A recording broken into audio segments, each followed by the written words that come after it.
हमने इस परमेश्वर का ज्ञान ना होने से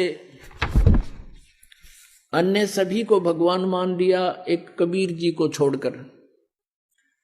और परमात्मा को परमात्मा माने बिना हम वो लाभ भगवान वाला नहीं ले सकते। जैसे बबूल के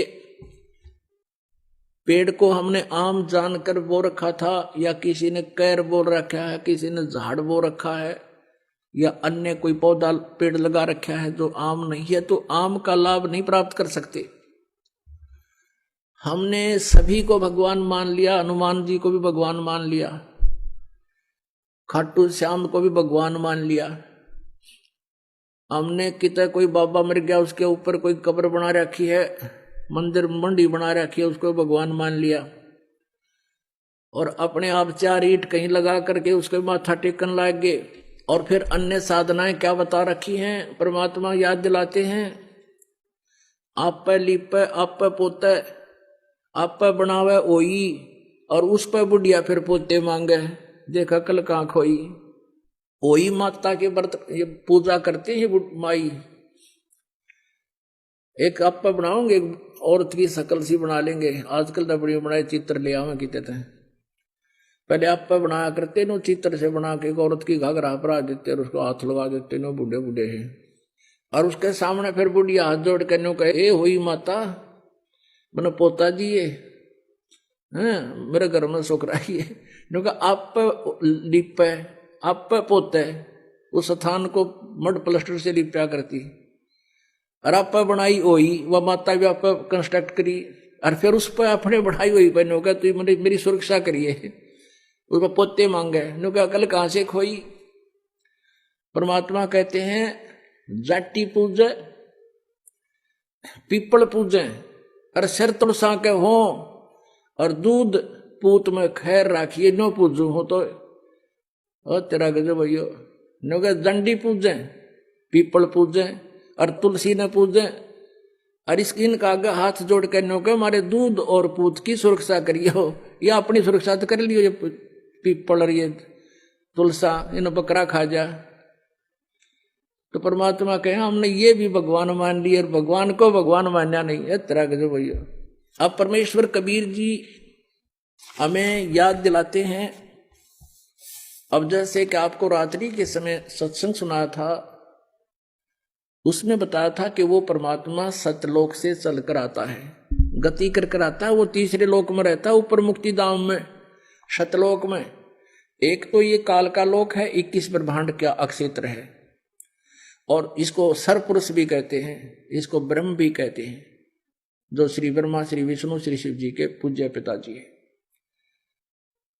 और दूसरा लोक कहा जाता है सात संग ब्रह्मांड का क्षेत्र है, जो अक्षर पुरुष का है, पर ब्रह्म का है, जो गीता जी अध्याय नंबर 15 के श्लोक नंबर 16 में 2 सरपुरुष और अक्षर पुरुष 2 प्रभु बताए हैं।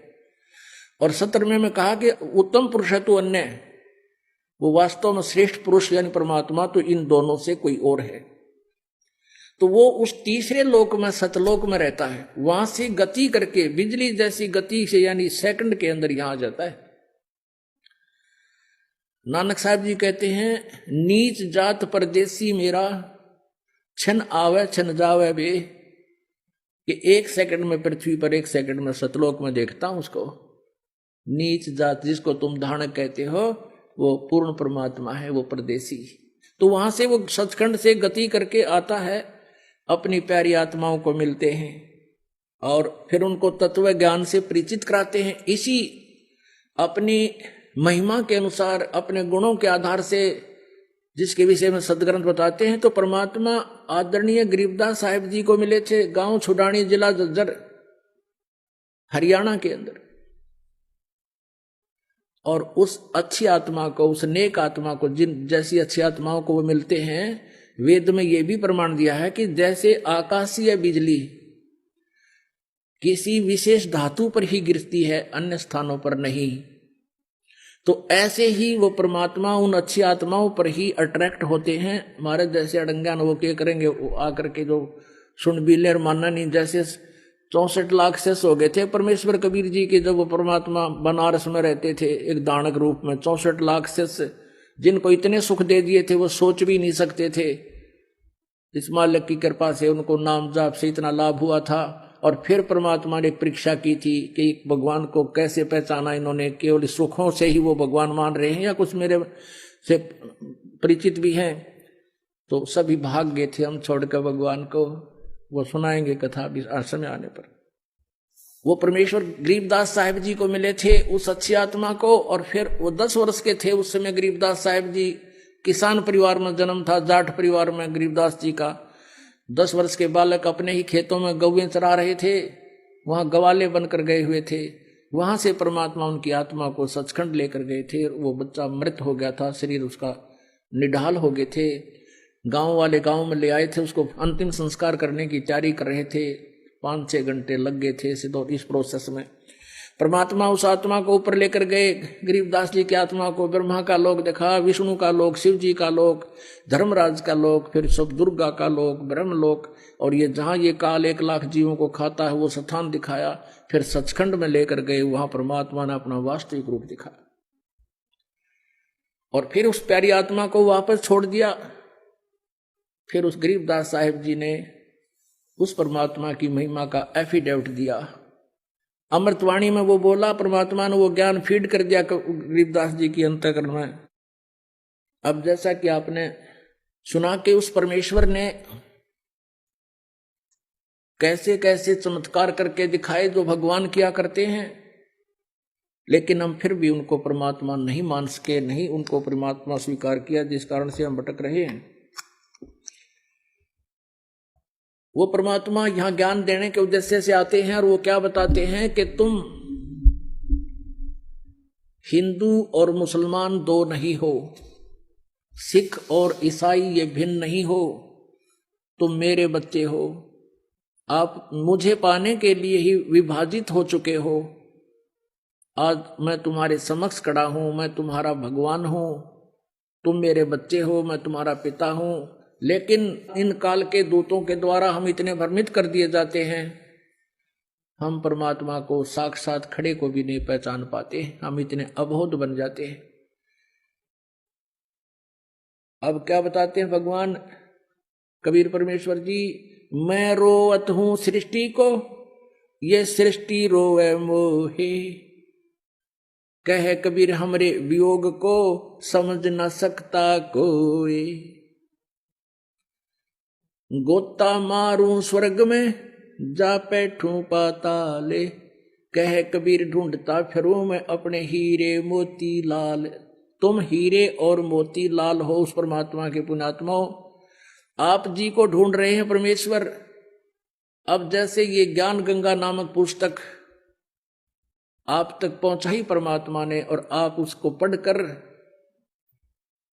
आप खींचे आ रहे हो, क्योंकि ये दास जो है उस कबीर परमात्मा का एक समझो जैसे कबाड़िए होते हैं ना, कबाड़िए, और वो अपने झाड़ी पर नौकर छोड़ देते हैं कि भी ये ले जाओ चुंबक।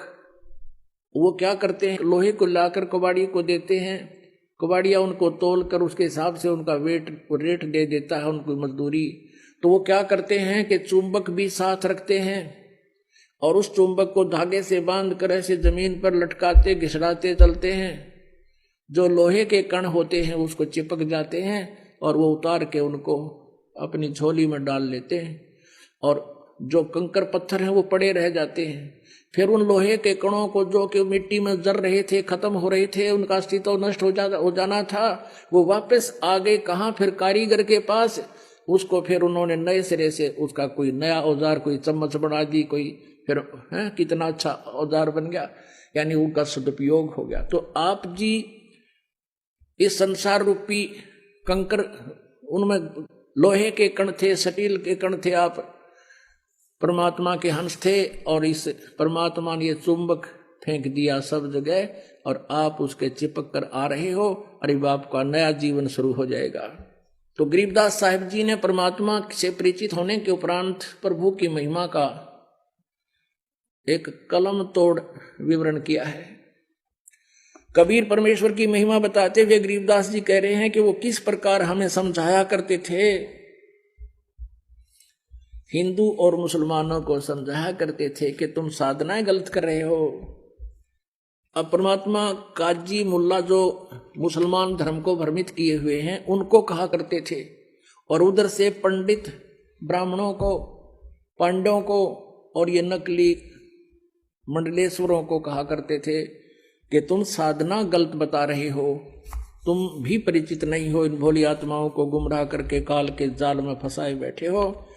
तो सच्चाई कहने से परमात्मा के कबीर जी के वो सभी शत्रु बन गए थे। कौन? मुल्ला और काजी और पंडित, और वो उस टाइम के गुरुवर हिंदू धर्म के। परमात्मा क्या कहा करते थे? काशी जोरा दीन का ये काजी खिलस करंत, गरीबदास उस सरे में झगड़े आन पड़ंत। सुन काजी राजी नहीं आप अलह खुदाए, गरीबदास किस हुक्म से तुमने ये पकड़ पछाड़ी गाय। अपने आत्माओं परमात्मा कबीर जी मुसलमान काजियों को कहा करते थे कि तुमने किसके आदेश से ये गाय मार दी? मांस खाने का आदेश कौन सी किताब में लिखा है? जैसे आप जी को कल रात्रि के समय रूबरू कराया था पवित्र बाइबल से, उत्पत्ति ग्रंथ में, उत्पत्ति ग्रंथ के और अध्याय नंबर 1 के श्लोक नंबर 26 और 27 में स्पष्ट किया, 28 में, कि परमात्मा ने कहा मनुष्य को मैं अपने जैसा अपने स्वरूप में बनाऊंगा, और ऐसा ही परमात्मा ने अपने जैसा मनुष्य को रचना कर दी, नर और नारी करके उनकी उत्पत्ति कर दी। फिर उनको आदेश दिया कि तुमने मांस नहीं खाना, केवल पृथ्वी के ऊपर जितने भी बीज वाले पौधे और फलदार वृक्ष हैं, ये फल ये तुम खा सकते हो, किसी को भी मांस खाने का आदेश नहीं है परमात्मा का। और पुण्यात्मा गरीबदास जी साहब कह रहे हैं कि कबीर साहब ऐसे कहा करते थे, नबी मोहम्मद नमस्कार है राम रसूल कहाया, 1,80,000 को सौगंध जिन नहीं करद चलाया। कि नबी मोहम्मद आदरणीय हैं, नमस्कार है उनको, वो तो अल्लाह के रसूल बनकर आए थे, उन्होंने ये जुल्म नहीं किए। नबी मोहम्मद नमस्कार है राम रसूल कहाया, और हजरत मोहम्मद जी के उस समय 1,80,000 अनुयायी बने थे। कहते हैं 1,80,000 को सौगंध जिन नहीं कर चलाया। कसम है उन महापुरुषों की कि उन्होंने ऐसा जुल्म नहीं किया जो तुम करवा रहे हो और कर रहे हो। अपने आत्माओं मुसलमान धर्म को लगभग 1400 वर्ष हो गए, इसमें तो बुराई घर कर जाना कोई बड़ी बात नहीं। जैसे ये सिख धर्म है, ये तो ज्यादा से ज्यादा 500 वर्ष पुराना है, और गुरु ग्रंथ साहिब आपके पास उपलब्ध है, उसमें पढ़ कर देख लो, जो कहीं भी मांस खाना और शराब पीना लिखा हो, और ये कमावे सिख और बड़े बकरे और पीवे दारू। अब से पहले इतनी बुराई करेगी इस पवित्र धर्म के अंदर, तो वो तो 1400 वर्ष पुराना हो गया। और यदि ये इस बुराई का अंत नहीं हुआ और 800 वर्ष के बाद सिख धर्म के आने वाले उस ग्रुप में ये कहने लग जाएंगे हमारे गुरु जी भी ऐसे खांदे पींदे सी, ये उनकी अपनी भूल है, वो महापुरुषों ने कभी छुआ तक नहीं था। तो यहां क्या बताते हैं, नबी मोहम्मद नमस्कार है राम रसूल कहाया, 1,80,000 को सौगंध जिन नहीं कर जलाया। फिर क्या बताते हैं, अरस कुरस पर अलह तकत है, होय होय, अरस कुरस पर, अरस माने आसमान के, कुरस माने अंतिम छोर पे, अरस कुरस पर अल्लाह तकत है, और खालिक बिन नहीं खाली, वो पैगंबर पाक पुरुष थे साहिब के अब्दाली। क्या बताते हैं कि उस परमेश्वर का, कबीर भगवान का, अल्लाह अकबर का अरस कुरस पर अल्लाह तकत है, अधर दुलीचे पड़े गुरुवन के, यानी वो अधर माने ऊपर, दलीचा माने वो बैठन का था स्थान, उसको हम सिंहासन भी कह देते हैं, तकत भी कह देते हैं। तो कहते हैं अरस कोरस पर अल्लाह तकत है, और खालिक माने परमात्मा के बिना कण भी खाली नहीं है, यानी उसकी दृष्टि से कोई जीव बाहर नहीं है। और वो पैगंबर पाक पुरुष थे जो 1,80,000 हजरत मोहम्मद पैगंबर जी के अनुयायी हुए, और अन्य जितने भी ईसा जी, मूसा जी, जितने महापुरुष हुए, कहते वो तो पवित्र आत्माएं थी, वैसा जुल्म नहीं करते थे जैसा तुम कर और करवा रहे हो। अरस कुरस पर अल्लाह तक कहता है खालिक बिन नहीं खाली, वो पैगंबर पाक पुरुष थे।